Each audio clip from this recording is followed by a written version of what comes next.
बाप रे बाप। इसीलिए भैया ई देवता ई कुल हमार तोहार देवता, सबसे बढ़िया देवता। यहीं पर रविदास जी लिखे, निगुड़ा ब्राह्मण न होई भला, गुरुमुख भला चमार, और देवतन से कुत्ता भला, निज उठ भूकई द्वार।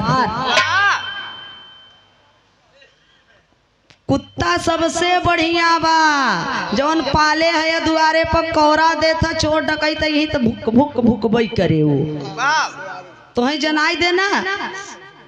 देवतन से ही विदेशी लक्ष्मी गणेश ब्रह्मा विष्णु महेश से तो बढ़िया ही बायनी कुत्ता, और उन्हें तो कुत्ता लेथिन देथिन का भाई, कुत्ता से मतलब बदतर है नीच। ए बाबू तो सब कुछ यही है, मन चंगा तो कठौती में गंगा। कबीरदास जी कहते हैं आपके अगल बगल पास पड़ोस नदी हो, नाला हो, पोखरा हो, नहरा हो, उसी में डुबकी लगाओ, क्योंकि जल अमृत है, जल अमृत समान है। कुंभ नहाने मत जाओ, सब कुछ घर में है अपने। इसीलिए रविदास जी लिखे कि मन चंगा तो कठौती में गंगा। अरे रविदास जी कहे हैं मस्जिद से घीन नहीं, मस्जिद से घीन नहीं, नाही मंदिर से प्यार, दो माह अल्लाह राम नाहे, कहे रविदास चमार। जात के चमार थे ना। अरे यार ब्राह्मण पूजिए पूजे विप्र सकल गुणहीना, कि ब्राह्मण चाहे चोर हो, डकैत हो, लंगड़ा हो, लूजा हो, काना हो, कोतर हो, कोढ़ी हो, बात चाहे छिनरा हो, लेकिन वो पूजने योग्य है। अब मेरा बहुजन चाहे आईएएस बन जाए, पीसीएस बन जाए, कोई भी बड़ा अधिकारी बन जाए, लेकिन कितना ही गुणवान हो जाए, लेकिन वो पूजने योग्य नहीं है। ए भैया आइए चलते हैं हम आप लोगों को लेकर के छोटा सा प्रसंग अपने इतिहास की ओर, क्योंकि इतिहास ही राजनीति की जननी होती है। History is the mother of politics and movement is the father of politics. जब तक हम आप इतिहास नहीं जानेंगे तो लड़ाई कैसे लड़ेंगे। इतिहास जनबा खसरा खतौनी लेबा तब न लड़बा, तब न आज लड़त है सरोजवा बोलता। बात तू इतना दूरिया आए हो, खसरा खतौनी नहीं दे सबके। हाँ अच्छा, अपने बाबू को लेके आई है। आइए चलते हैं, बिरहा के भाव में चालन भूमिका है मास्टर, क्योंकि जनता का जनता द्वारा जनता प्रशासन लोकतंत्र है। ये मेरा भारत देश सोने की चिड़िया, आजादी के खुशी में हम लोग आज जश्न मनाते हैं। अरे बाप रे बाप, मिठाइयाँ बांटते हैं 26 जनवरी 15 अगस्त को। आज तो आजादी के चक्कर में परेशान है। भाव मास्टर कैसे?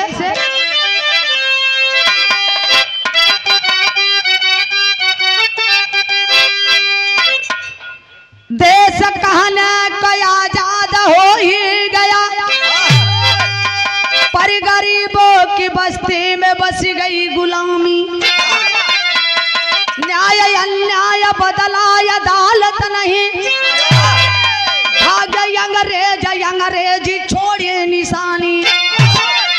धन्य पत्थर की छाती गरीबों की है, भाव की जिंदगी जो अभाव में पाली। इन बेचारों से जाकर के पूछे कोई,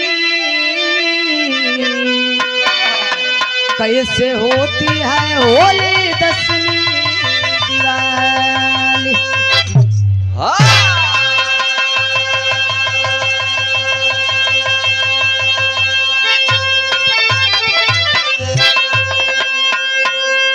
कैसी होली, कैसी दिवाली, कैसी आजादी। आज क्या मेरा समाज आजाद है? नहीं है, सिर्फ कागज में।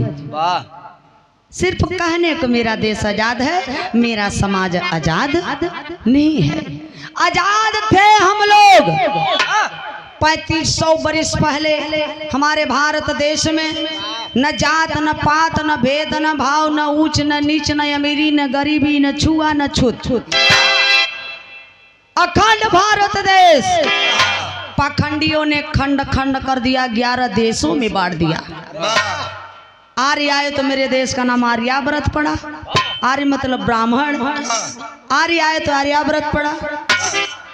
भारत के नाम पे भारत पड़ा। मुगल आए तो मेरे देश का नाम हिंदुस्तान पड़ा। अंग्रेज आए तो मेरे देश का नाम इंडिया पड़ा।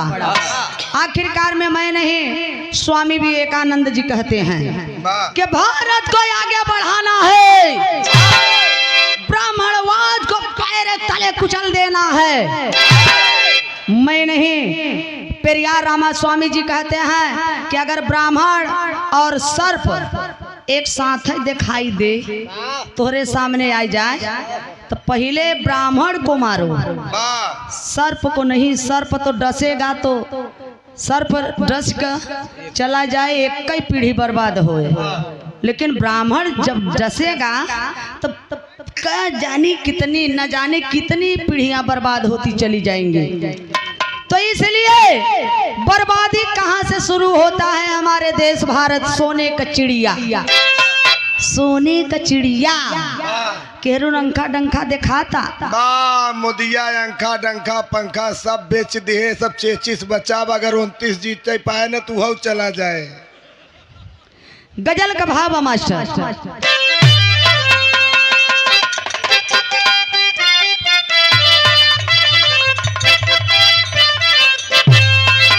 गजल का भावा, अरे ये कपल जो मेरे सीने से, एक कपल जो मेरे सीने से ओढ़ने फिसल गई। एक कपल जो मेरे सीने से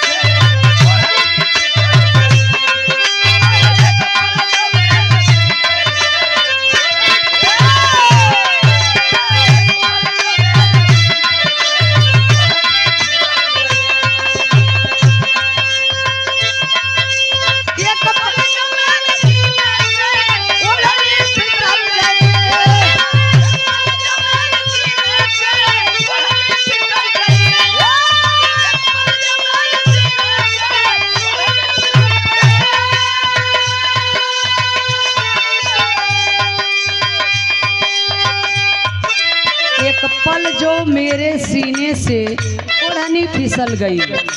जिसकी नजर पड़ी तो उसकी नीयत बदल गई। अरे जिसकी नजर पड़ी उसकी नीयत बदल गई।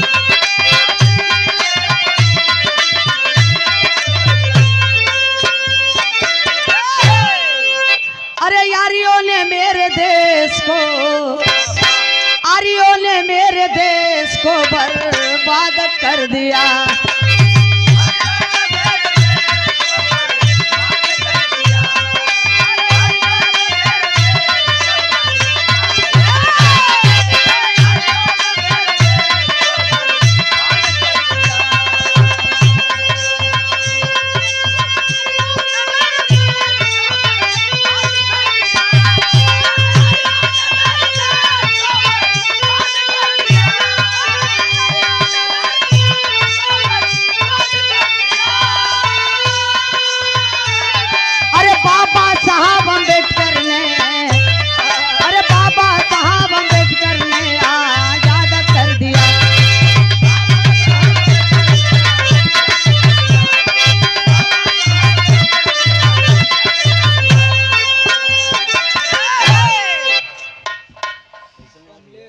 संविधान से चल रहा है। सब माने विधान, सब माने बराबर, विधान माने नियम कानून। देश संविधान से चल रहा है। उसी प्रकार संविधान के पहले मनु ब्राह्मण द्वारा मनु विधान, मनु स्मृति बनाया गया।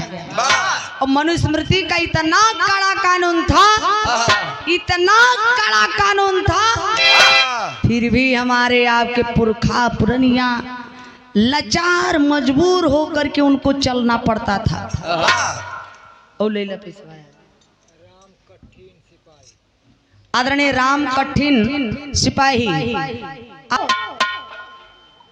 मनुस्मृति का कानून इस औरत नारी के लिए इतना कड़ा था, लिखा बा का लिखा बा नारी बदे ने औरत इतनी गंवार नीच बाइन के नन का काम हवे सिर्फ बच्चा पैदा करना और कौनो काम नहीं बा।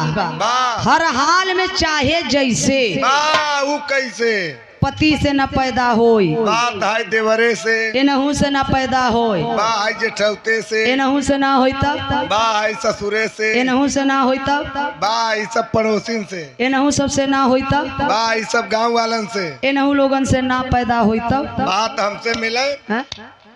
अरे वाह, ए बाबू, दुनिया निकाल दे। ये मनुस्मृति मनु ब्राह्मण कह रहा है कि नारी गंवार का काम है सिर्फ बच्चा पैदा करना।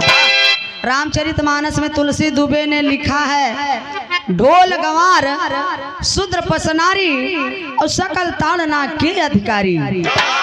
ढोली के जितने पिटबा बा उतने ही सुघर बाजी, और ये सुदरन के जितने ही मरबा बा उतने ती लोग ठीक से रही, और मेहरारून की जितना ही पिटबा बा उतने तेने लाइन पे रही। बा हम थोड़ा कहते तुलसी ससुर के जाऊं मारू। ए भैया इतने ना, आखिरकार में शूद्र कवन है? हम चमार है ना तो हम तो शूद्र है, मुसहर है ना तो शूद्र है। शूद्र का मतलब पासी है ना, शूद्र है, नीच जाति है, दलित है। शूद्र का मतलब क्या होता? पढ़े लिखे विद्वान लोग बैठे हैं। शूद्र का मतलब संरक्षक, संरक्षक जिनके अंदर 4 गुण हो वही शूद्र है। 4 गुण का मतलब श्रम करने वाला, दयालु हो, उदारवादी हो, वह दूसरे का सेवा कर सके। दूसरे का मतलब ब्राह्मण का जो सेवा कर सके वही शूद्र है। ए बाबू आइए चलते हैं एजा से कहानी शुरुआत में मास्टर फरिया के।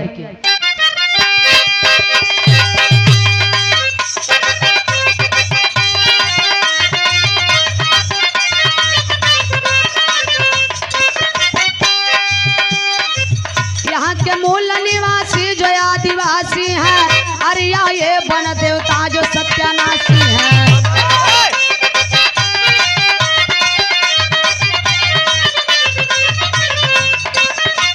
विष्णु बना लेता इंद्र सेना नायक है, यही विदेश मेरे देश के नायक है।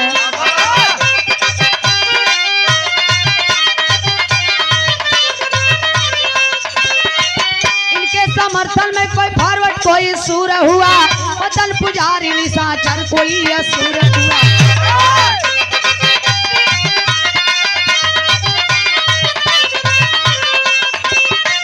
देवता इंद्र ले सेनावतन नसाया है, हमारी संस्कृति इतिहास को मिटाया है।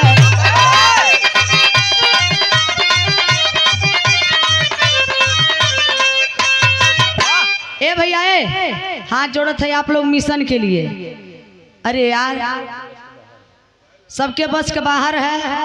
बाबू बैठा मिशन के लिए, हमारे अपने बदेना कम से कम आज के दिन जयंती कर असली हम अम्बेडकरवादी हैं तो और ना ही फर्जी वाले बनाए घूमत हैं। आइए चलते हैं पूजा पाठ जिनको भगवान देवता कहते हैं इंद्र और विष्णु। ये लोग ना कोई भगवान है ना कोई देवता है। ये लोग मध्य एशिया, ईरान, इराक से भेड़ बकरी चरावे के बहाने हमारे भारत में आए और आए तो देखा है पूरे भारत में घूम घूम के 90 नगर को फूका। जेके ना विश्वास हो जाय कर ऋग्वेद में खोल कर पढ़ लिया। ऋग्वेद में 3रे मंडल का 12 सूक्त का 6वां मंत्र सहित लिखा बा और मंत्र कुल ही ब्राह्मण लिखे हैं संस्कृत में। हम लोगों का संस्कृत भाषा नहीं है भैया, भैया बात ना हो जाए।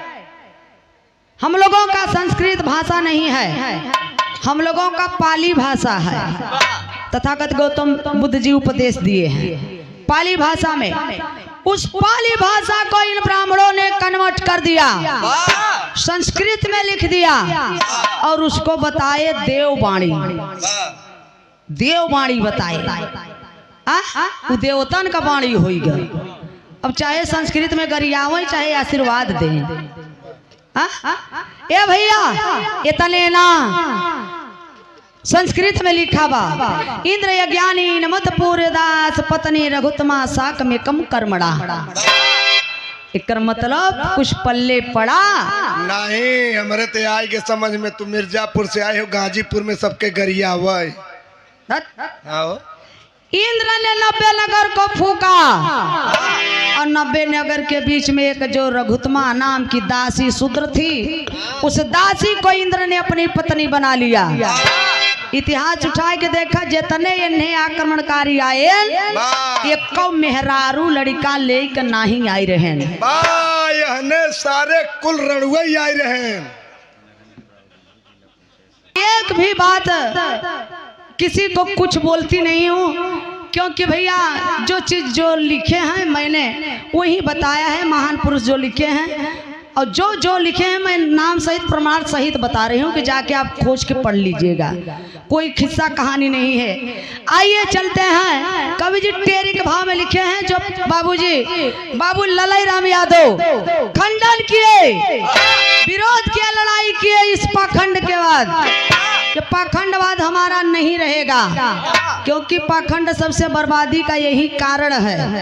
और कारण क्या है? 1976 में ही कोर्ट फैसला दे दिया कि काल्पनिक कहानी है जो रामायण ग्रंथ है, वास्तविकता से इससे कोई मतलब नहीं है। तो कवि जी टेरी के भाव में लिखे हैं मास्टर।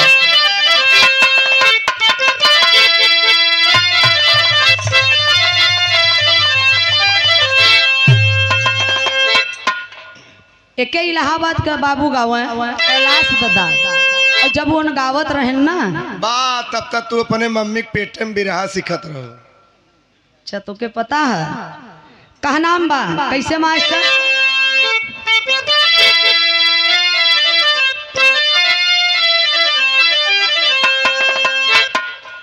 एक पर्दा बढ़ के मास्टर। हाय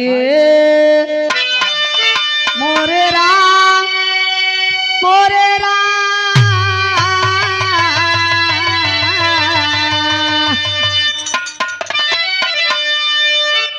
भोले बाबा जोगिया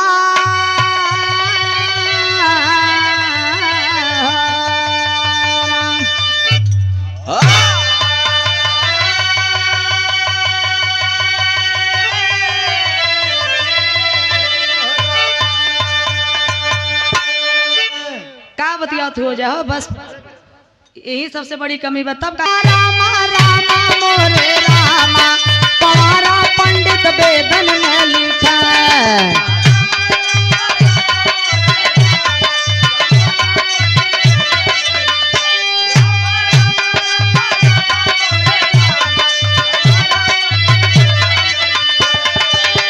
निवासी मोल यहाँ का हो 85 मोल यहाँ का हो निवासी मोल यहाँ का फिरते मारा मारा पवारा पंडित वेदन में।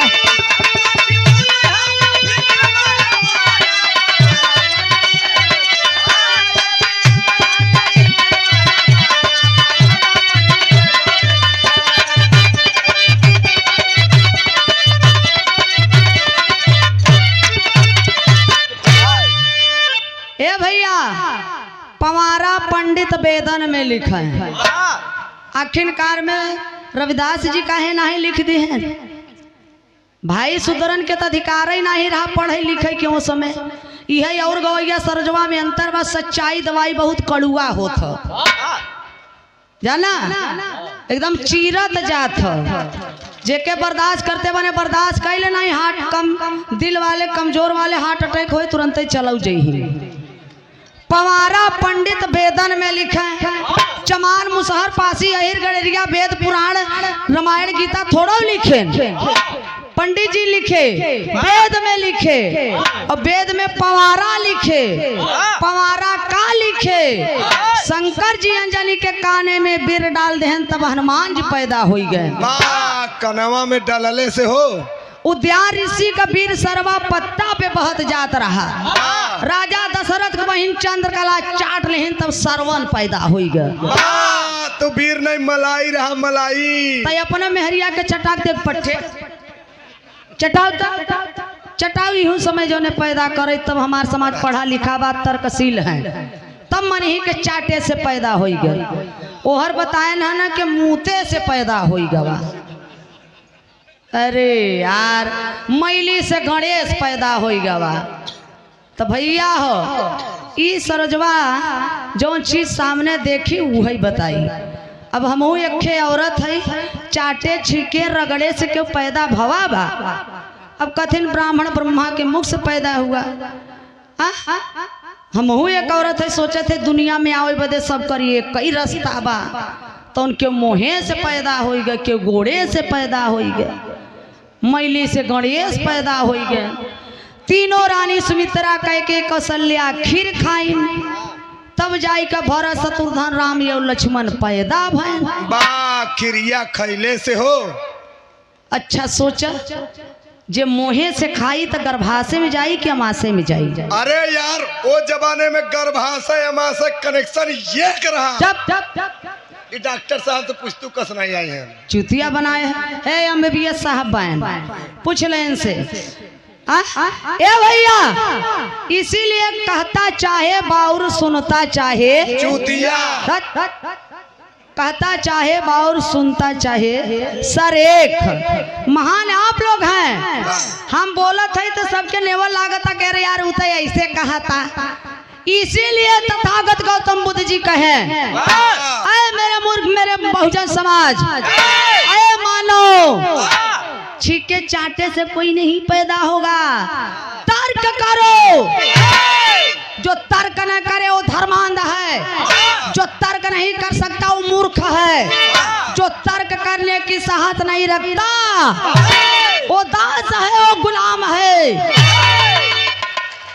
सरजवा के बाद निवर लागत तर्क करे का के चाटे से पैदा हुई रगड़े से पैदा हुई नाकी से पैदा हुई। यार हमें देख देना तो यहाँ से गाजीपुर तक कैसे लाइन लगा पैदा हो जात रहे। हम बाड़ी पवारा वेद में लिखा और बहिनी हरन के पंडित जी तो डरवा देन फलनिया करवा चौथ व्रत न रहे तो तोर भतार जल्दी से मर जाए। बिचारी हरे डर के मारा करवा चौथ व्रत रहे लागी। व्रत रहत हो जाना कितना जने रहत हो हथवा उठाव अच्छा रच के काहे लजात हो का कोरी से कुल रहते। अच्छा तो काहे बदे व्रत रहत बिचारी हरे जानत कि पति का लंबी उम्र बदे पति का लंबी उम्र बदे जब लड़का रोवे लागत है दूध पिए ही तो कहीं आव चंदा मामा दूध भात लिहे आव बबुआ के मुँह में डाल द घुटर। अच्छा तई जब लड़का रोवे लागे तब करी। जब करवा चौथ व्रत रही तो वही चलनी में भतारे के खड़ा कई का देखी ही तब जाई के चंदा मामा समझ ल उ पति का व्रत टूटे। तो वही चंदा मामा उहन मेहरार उनका वही चंदा मामा भतारो हम नहीं कहते। चाणक्य बहुत बड़े विद्वान थे। चाणक्य जी विद्वान थे। चाणक्य लिखे कि अगर करवा चौथ व्रत रहने में ये इतनी बड़ी ताकत है तो भारत के किसी औरत को विधवा नहीं होना चाहिए।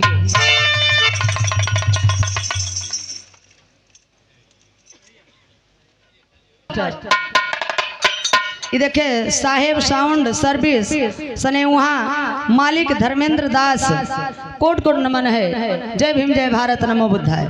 अच्छा ब्राह्मण जब ब्याह करवावत हैं तो यही कहते हैं कि पति और पत्नी का वो रिश्ता है जिस रास्ते से पति जाए उसी रास्ते से पत्नी को भी अनुसरण करना चाहिए। पति अगर लैट्रिन जाए तो कहाँ रिश्ता बदल जाए कहाँ। तो कभी जी आगे भाव लिखे लाइन तर्ज बमा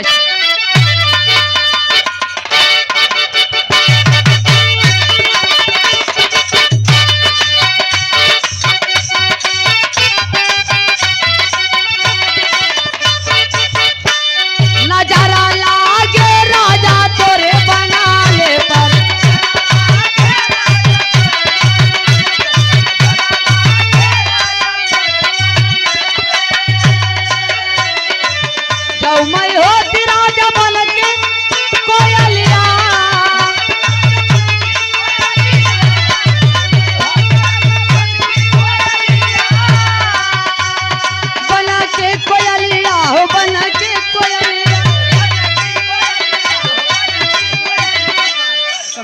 संगठन महासचिव श्री प्रकाश। कहा नाम बा बाहरे महान पुरुष लड़ाई लड़े बाबू लड़ाई राम यादव पेरियार रामा स्वामी ऐसे ऐसे विद्वान बाहरे बाबा साहब तथागत गौतम बुद्ध जी बाहरे संत रविदास जी लड़ाई लड़े खंडन किए समाज के लिए। जौन बच्चा सरो सरगम के भेजे हैं बिना चीर फाड़ का ऑपरेशन करे बदे नहीं भाई हमारे पास कोनो हथियार नहीं बा। बा ये बात घरे धाई के चली आओ घबरा जी डॉक्टर साहब दे दे तो के ए बाबू आखिरकार में देखा है सबसे बड़ा यही अंधविश्वास है। कहा नाम बा नजर लागल भैया मोरे देसावा पर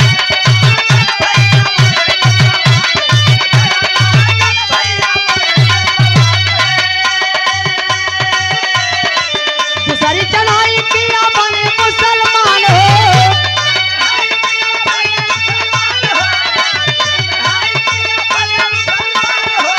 मन दौलत लूटा देश का ईमान हो।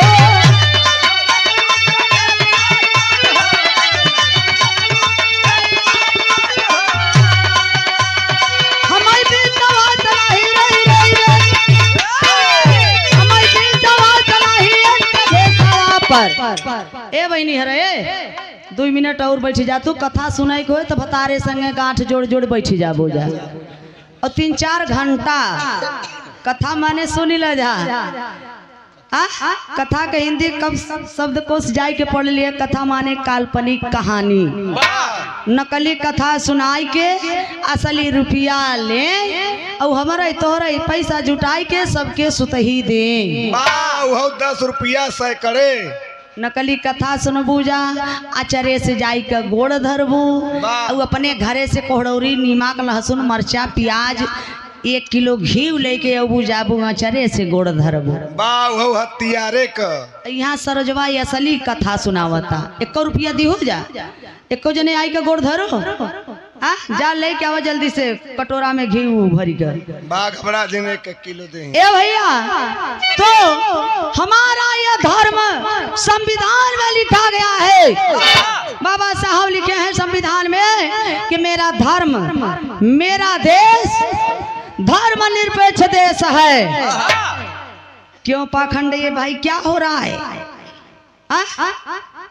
वैज्ञानिक मेरा धर्म मैं नहीं तथागत गौतम बुद्ध जी इंसान को इंसान बनाने के लिए राज छोड़े सम्राट युद्ध छोड़े ज्योतिबा फूले घर छोड़े बाबा साहब धर्म छोड़े। बाबा साहब ने कहा है कि हिंदू धर्म छोड़ना गुलामी के जंजीर के तोड़ने के समान। बाबा साहब कहे कि मैं हिंदू धर्म में तो जन्म ले लिया हूँ ये मेरे बस की बात नहीं थी लेकिन मैं हिंदू धर्म में मरूंगा नहीं। तो आप लोगों के लिए हमारे ऊपर इतना प्रेशर हो रहा है इतना दबाव पड़ रहा है। अरे यार हमारे आपकी जो बस की बात है उसको कम करिए और जो बस का नहीं था उसको छोड़िए। कवि जी आइए भाव लिखे हैं। ये आदरणीय हमारे भारत देश में 2 समुदाय के मुसलमान हैं सुन्नी और शिया जो सुन करके औरंगजेब द्वारा जबरदस्ती उनको सुन्नी मुसलमान बनाया गया। वो मेरे भारत के मूल निवासी हैं हमारे आपके खून हैं हमें आपको उनसे लड़ना नहीं चाहिए। और जो शिया मुसलमान हैं 10% भारत देश में वो लोग मध्य एशिया ईरान इराक से आए हैं जहाँ से आर्य ब्राह्मण आए हैं। कवि जी 2 लाइन आल्हा लिखे हैं मास्टर कैसे बीडीसी प्रधान हमारे तोहरे संग है हिंदू मुसलमान कह करके लड़वाने का काम करते हैं और जितने हिंदू के ठेकेदार हैं इनके सबके दामाद मुसलमान हैं। जैसे मुरली मनोहर जोशी अशोक सिंघल मोहन भागवत अडवाणी सबकर दामाद मुसलमान हैं और हमें आपको लड़वाने का काम करते हैं। जिंदगी में हजारों बार मरते हैं हजारों बार पैदा होते हैं और जो वीर पुरुष होते हैं जिंदगी में एक बार मृत्यु को प्राप्त करते हैं। अरे यार आई गऊ और घिउआ कहाँ बा है सेनुर यहाँ से यहाँ ललाट पे लगावत थी पति के लंबी उम्र बदे। बा जहिया हमार राजा हमारे कपारे पे चढ़ के राज कर रहे हैं। इतना काम तो सही करत थी बहिनी हरे, लेकिन जौने दिन भूखी रही वो दिन पंडित जी यही घरे में का करी जानी कई दिन का सड़ा गंधान चाहे भेड़ूला ही पड़ा रहा। गोबर गौड़ी गणेश बनवाई के पहले सेनुर गोबरे पे टिकवही पत्थरा पे टिकवही। ऊ काहे बदे जो फलनिया तोरे भतार के दिमाग में गोबर घुसुर जाए पत्थरा पड़ जाए। वही हमारे समाज के गोबर और पत्थरा पड़ी गवा जिसका ऑपरेशन के रविदास जी, पेरियार रामास्वामी, बाबू ललाई राम यादव, बाहर है ज्योतिबारा फूले, बाहर है झलकारी बाई, बाहर है बाबा साहब तथागत गौतम बुद्ध जी बाहरे ऑपरेशन किए। हम तो रविदास का किताब एक जने पूछा जाए कि पढ़त भैया हरा रोज संविधान कई जने पढ़त, हाथ उठा ऊपर करत, कई जने के हाथ लग गए घरे में बाहर, बस गिना चुना बना। और हनुमान चालीसा घरे घरे अलमारी में ललका वाला कपड़ा में लुड़िया के रखी गए बाबा, अगरबत्ती जलावा जाता जय हनुमान ज्ञान गुण सागर, जय हनुमान ज्ञान गुण सागर। हमार समाज वही दोहई में फंसा बा, जैसे जने 17-23 के खोजत हैं और वैसे ही हमार समाज दोहई लेकर तुलसी कर धोता। दोहई दोहा तुलसी साला चूतिया दोहा दिया बनाई, अपना साला मर गया हमको दिया फंसा। विस्की में विष्णु बसे, रम में श्री राम, जिनमें माता जानकी, ठर्रे में हनुमान, बोलो सियावर रामचंद्र की। इस सब के का जरूरत बा आई गो बिटिया। आखिरकार में हम प्रमाण सहित बताते सुदरन बदे लिखा बा मनुस्मृति में का लिखा बा, अहिर गड़ारम शूद्र चमारम बिना गुनाहम पंच पनाहम। अहिर गड़ारम शूद्र चमारम बिना गुनाहम पंच पनाहम। अहिर गड़रिया चमार मुसहर पासी धोबी धैकार शर्मा बर्मा पटेल बिंद भूमिहार जितने 85 हैं सभी लोग ये लोग शूद्र हैं।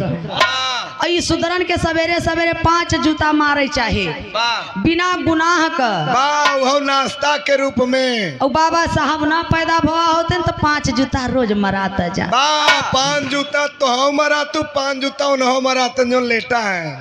मौलिक अधिकार मिला, भाषण देने का अधिकार, चुनाव लड़ने का अधिकार, वोट डालने का अधिकार, नया नया कपड़ा पहनने का अधिकार, अच्छा अच्छा भोजन खाने का अधिकार, बिरहा गाने का अधिकार, दारू पीने का अधिकार। भाई कौन संविधान में लिखा रहते मनुस्मृति मोहन भागवत द्वारा लागू करबे है का मराबे करबे जूते जूता बा। ए बाबू आज जोन भैया कहे ना कि तू गाय के चली जाबू विरोध हो, विरोध काय बदे हो भैया, मना तू करत है सरो सरगम को बुलाया है। ये अधिकार है मेरा, आज संविधान की देन है जो सरो सरगम बोल रही है। और नहीं ना वो समय बोलत है जिभिया काट लिया जाता। तू लोग जोन बैठ के टुकुर टुकुर ताकत है सुनत है ना, तू लोगन के कनवा में शीशा पिघला के जबरदस्ती ठूस दिया जाए। बात जिंदगी भरे के कोरी स्कूल जने बहिर हो जाता। यह मौलिक अधिकार मिला है। आप जहाँ खड़े हैं हमें बड़ा कष्ट भा, जब ये बात आप बोले ना कि आप मत बोलिए ऐसा, बहुत कष्ट, इतना पार कष्ट हुआ है कि आज आप जहाँ खड़े हैं वहाँ बाबा साहब लड़े हैं। आपके जेब में जो पेन है वो बाबा साहब की देन है। आपके जीवन में जो शांति है वो बाबा साहब की क्रांति है। आपके सोचने की बात है, ये बाबा साहब की देन है। हम मरा मछली थोड़ो है, जिंदा है, जिंदा जिंदा मछली धारा के ठीक विपरीत जाती है। विपरीत मतलब उल्टा जाता। और हजारों फूल बरसाओ हमारे भीम आर्मी आए हैं। ये देखा है हमारे भीम आर्मी के जिला अध्यक्ष महोदय जी, कोट कोट नमन है। बाहर बड़े भाई बहादुर हैं बहादुर, बाहर चंद्रशेखर रावण। रावण के झूठे तो सबे हम तो इतना बड़ा मूर्ख है। रावण हर साल जियावत था, हर साल मर जाता, और रावण सच्चा एकदम जिंदा बायन। हाँ? रावण जिंदा है, जलाना बंद करो। रावण विद्वान थे, पंडित कोई जात नहीं होता, विद्वान थे, ज्ञानियों को पंडित कहा जाता है। अरे यार वो जुनून है, वो रावण जैसा होना चाहिए वो हमारे भीम आर्मी, और वैसे हमारे रावण चंद्रशेखर भाई हैं। उनके लिए जोरदार ताली बजा के स्वागत करिए। अब हम लोग खोखला हो गए हैं, सिर्फ मान्यवर कांशीराम बाबा साहब का सपना पूरा करेंगे तो सिर्फ हमारे चंद्रशेखर रावण भाई पूरा करेंगे, अन्यथा अब कोई करने वाला नहीं है। आए मेरे बहुजन के लोग 85 मूल निवासी, जय भीम, जय भारत, जय रविदास, जय मूल निवासी, जय संविधान। ए बाबू, कवि जी भाव लिखे हैं आल्हा में 2 लाइन मास्टर।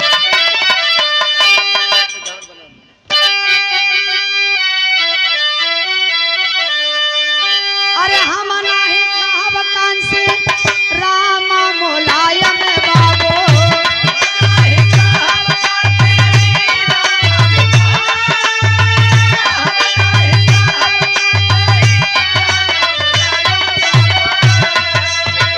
नाही कांग्रेस मनमोहन सरकार,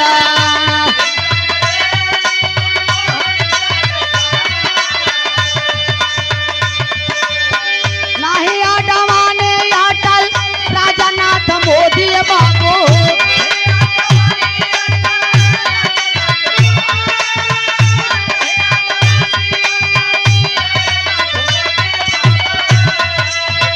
देशवा में हमारे बाट पार्टी रे महान।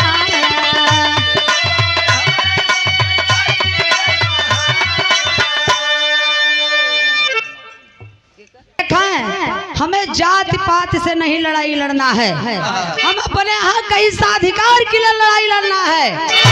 संविधान में जो बाबा साहब लिखे, अगर जिस दिन संविधान का लिखा चीज, चाहे सांसद हो, चाहे जिला पंचायत हो, चाहे बीडीसी हो, चाहे सीएम हो, चाहे पीएम हो, अपने कार्यकाल में जिस दिन लागू कर दे, उस दिन हमारे देश का तकदीर ही नहीं तस्वीर बदल जाएगा। करो इस बेटी के लिए जय भीम, जय भारत, नमो बुद्धाय। ए बाबू, आज चिल्लाई लगा था संविधान खतरे में है, संविधान खतरे में है। अरे यार, एक अम्बेडकर ने संविधान लिख दिए और इतना अम्बेडकर एक संविधान नहीं बचा पा रहे हैं। हम लोगों को चुल्लू भर नहीं, चम्मच भर पानी में डूब के मर जाना चाहिए। है? कुल मनवादी चला गए, अभी कुछ बाए नहीं। आए मेरे बहुजान, मंदिर मत जाओ, मंदिर लेता है देता नहीं है। जो कुछ भी मिलेगा सांसद भवन से मिलेगा। इसलिए कम से कम कब्जा कर लो दौड़ा के। अच्छा, लड़ाई मार कत्ल कर लेता था, FIR लिखावे कहाँ जाता? थाना पे। थाना के बनाए? संविधान। संविधान के बनाए? बाबा साहब। तब का बजरंग बली की ही जाता है, 5 किलो लड़ुआ चढ़ावत है। जाए के उनसे कहे चाहे ना, हे बजरंग बली हमरे पर FIR भवाबा, हमार 16 सपाटा करवाई देता। सोचने वाली बात है। नौकरी पाया संविधान के बदौलत, और बाऊ ले जाते बजरंग बली वहाँ इलाहाबाद लड़ुआ चढ़ावत है। तो आखिरी लाइन का नाम बा है, पहचान बतावत है बेईमानन का। अब हमें तुहई कैसे बर्बाद करे, यही लूटे, यही कैसे कौने भेष में। आखिरी लाइन है मास्टर।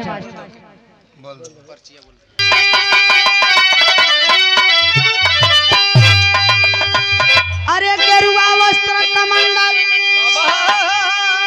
और माथे का टिकावा, घुमा के बेईमान ले धर्म का ठिकावा।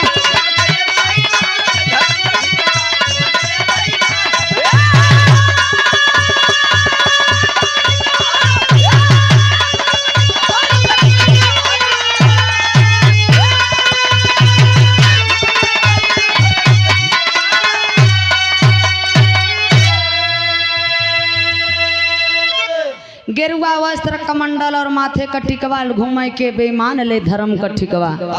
धर्म का ठेकेदार बेईमान जाए के मंदिर पर बैठिकवा हैं। ये हमारे बाबा साहब हैं, लेकिन अगर ठेकेदार के यहाँ बैठाई देब तो 500 रुपया देब तब दर्शन मिले। अपने ही देवता हैं तो का करी। हमरे विंध्याचल में चला जाबे, अपने ही देवी हैं विंध्यवासिनी। जाब दोनों प्राणी गांठ जोड़े रहब, ठेली ठेला होत रहे, सोचब कैसे दर्शन मिले जल्दी से। बस भैया 1 मिनट 30 सेकेंड प्लीज। 500 रुपया देब तो कैसे दर्शन मिली? झरोखा से 1000 देब तो कैसे मिली? लगे से और 2000 देब तो आशीर्वाद है। आशीर्वाद बेटा, आशीर्वाद है। बारे माई इतनी नगद का तो के माई समझ में आती का? ए भैया माई वहाँ से आशीर्वाद देते। अब देखा पति पत्नी दोनों दर्शन कई के आई गए बहरे कहन के पंडित जी हमारा हो जूता चप्पल द पर प्रसादी द और हमरन के ऐसा आशीर्वाद दी है कि पहले ही बेटवा हो जोड़े हो। बड़ी अरमान लेके आई है। दोनों प्राणीन के पंडित जी माथे पर चंदन लगई हैं और हथवा में खेल ललका धागा बांध के एकदम बरियारे आशीर्वाद देते हैं। वाह बांध दीजिए। 500 रुपया निकाल दहो पकड़ा। कहा हम अपन थोड़ा देव अपने मेहरिक दे के आए है तू। अच्छा तब मंत्र का पढ़ते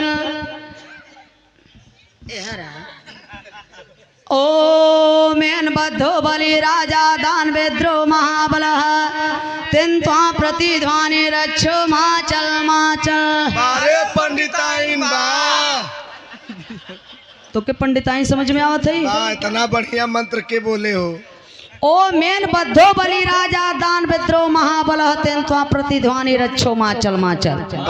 ये हम नहीं कहते, वही पंडित जी लिखे हैं। इस लोग को वही बतावता क्या है बहुजन मूल निवासियों, तुम लोगों के बलि राजा को इसी लाल धागे में बांध करके मारी। राजपाट शासन सत्ता रोटी कपड़ा मकान स्वाभिमान शिक्षा सब कुछ ले लिए। आओ तुम्हें भी अटल रूप से आओ आओ आओ अटल रूप से इसी बंधन में बांधता हूँ। वही पढ़ा लिखा मूर्ख चूतिया सब जात है देव भैया हो। धर्म नहीं ये धंधा है, पढ़ा लिखा वो अंधा है। मैं नहीं, बाबा साहब कहते हैं कि अनपढ़ लोग से डर नहीं लगता जितना हमें पढ़े लिखे लोगों से डर लगता है, क्योंकि उनको बताने जाएंगे तो आइए बड़ी की कैडर बता भैया। ए भैया तो देखा है, इसलिए हमें मंदिर में नहीं जाना चाहिए। मंदिर वहीं जाते हैं जो मानसिक रूप से गुलाम हैं। मैं नहीं, ओशो कहे हैं कि शूद्रों को मंदिर नहीं जाना चाहिए। मंदिर वहीं जाते हैं जो मानसिक रूप से गुलाम हैं। यही तो ब्राह्मणों की निजी दुकान है। मंदिर में देखा था बदाऊ में 40 साल के बिचारी का सरिया कई के डंडा कई के इज्जत लूट लिहागा और जान से मार दिहागा। आखिर मंदिरिया में का भगवानवा कहाँ चला गा रहे हैं? वो अपने ससुरारी गा रहा ससुराल बचावे न चाहे तो बाबूजी मैं नहीं, इन महान पुरुषों की अगर अनमोल वचन अच्छी लगी हो तो उनके लिए जोरदार ताली बजा के आप लोग सम्मान कर दीजिए। बहुत बहुत धन्यवाद। जय भीम, जय भारत, जय रविदास, जय संविधान, नमो बुद्धाय।